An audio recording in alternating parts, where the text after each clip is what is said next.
Hello students, welcome to the PNT coaching classes learn easily and smartly. तो आज हम पढ़ने वाले हैं class third maths chapter 1 4 digit numbers का नेक्स्ट क्वेश्चन, जिसमें बोला गया है राइट ट्रू और फॉल्स। तो हमें ट्रू या फिर फॉल्स लिखना है। सही स्टेटमेंट के लिए ट्रू लिखेंगे और गलत स्टेटमेंट के लिए फॉल्स लिखेंगे।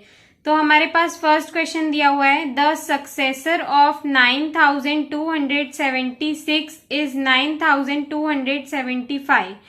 तो स्टूडेंट्स, हम ऑलरेडी पिछले वीडियोस में पढ़ चुके हैं कि सक्सेसर यानी क्या होता है कि जो हमारे पास नंबर दिया है हमें उसमें +1 करना होता है या फिर उसके बाद वाला नंबर लिखना होता है, तो वो इस नंबर का सक्सेसर हो जाएगा। 9276 के बाद क्या आता है, तो 9276 के बाद आएगा 9277, तो ये इसका सक्सेसर हो जाएगा।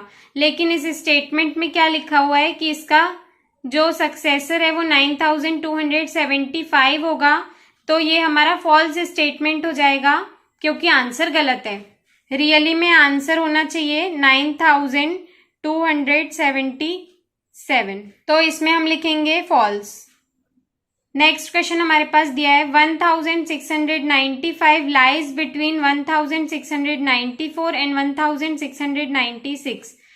तो इसमें क्या बोला गया है कि जो 1694 है और 1696 है उसके बीच में, बिटवीन यानी कि बीच में 1695 आता है, लाई करता है यानी कि आता है। तो पहले होगा 1694, उसके बाद हम काउंटिंग वाइज जाते हैं कि इनके बीच में आता है या नहीं। तो 1694, उसके बाद 1695 जो कि यहाँ लिखा हुआ है, उसके बाद आता है 1696। तो 1694 और 1696 के बीच में 1695 आता है, तो हम इसको लिखेंगे ट्रू। हम काउंटिंग के ऑर्डर वाइज जा रहे हैं कि पहले 1694, उसके बाद 1695, उसके बाद 1696। तो इन दोनों नंबर्स के बीच में 1695 आता है। नेक्स्ट क्वेश्चन है 197 rounded off to the nearest 10 is 200।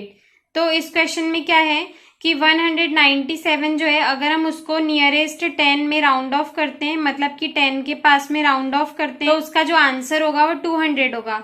तो ये हमें इसको सॉल्व करने में पता चलेगा। तो चलिए इसको सॉल्व करते हैं। यहाँ हम लिखेंगे 197। तो हमको इसको नियरेस्ट 10 में राउंड ऑफ करना है, तो हम वंस और टेंस, तो ये जो टेंस है इस वाले पार्ट से इधर पूरा अलग कर देंगे।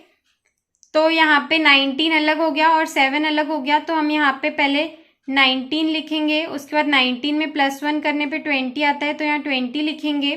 तो अब हम देखेंगे कि 19 के बाद कितने नंबर हैं, तो यहाँ पे एक ही नंबर है, तो हम यहाँ पे 19 के बाद एक 0 लगाएंगे और यहाँ 20 के बाद भी एक और 0 लगाएंगे।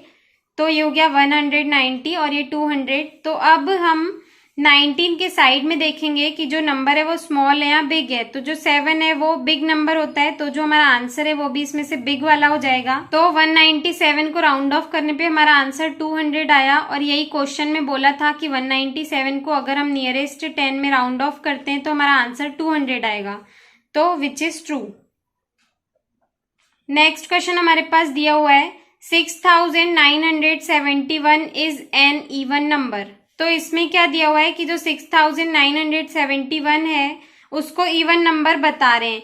तो स्टूडेंट्स, आपको पता होगा कि जो इवन नंबर होते हैं उनके लास्ट डिजिट में 0, 2, 4, 6 या फिर 8 होना चाहिए, तभी वो इवन होता है। तो इस नंबर के लास्ट में 1 है, मतलब कि 0, 2 या 4, 6 या 8 कुछ भी नहीं है, तो ये इवन नंबर नहीं होगा। तो ये जो स्टेटमेंट है ये फॉल्स है।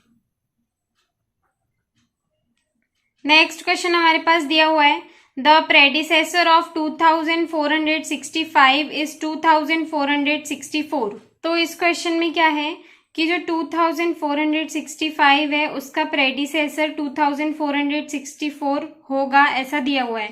प्रेडिसेसर यानी क्या होता है कि हमारे पास जो नंबर दिया हुआ है उसमें हमें -1 करना होता है, या फिर हम काउंटिंग वाइज उसके पहले वाला नंबर लिख सकते हैं, तो वो उसका प्रेडिसेसर हो जाता है। तो 2465 का प्रेडिसेसर क्या होगा, 2464।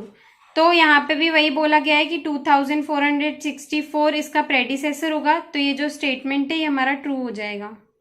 तो आई होप स्टूडेंट्स आपको ये क्लियर हो गया होगा। अगर आपको हमारी वीडियो से कुछ भी सीखने मिला या नॉलेज मिला तो प्लीज हमारे चैनल को सब्सक्राइब कीजिए एंड वीडियो को लाइक जरूर करें। आज के लिए इतना ही, थैंक यू।